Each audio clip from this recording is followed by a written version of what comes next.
Hey guys, so quick video for you on if your Keurig Duo is not brewing full pot. This is something I found on Reddit, and someone wrote here, I had this issue and saw it today. It's related to the coffee basket to switch that prevents brewing without the basket being completely seated.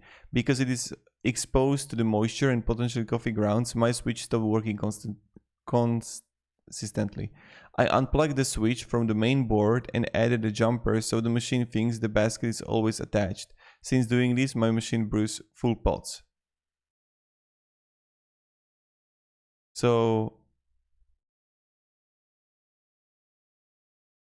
this is something that you can try to do, and maybe it's going to help the issue. Of course, you can maybe like find some some YouTube video, but I just want to guide you what you need to do.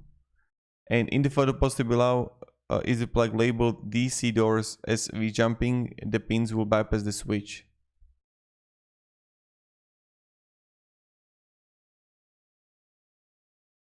So yeah.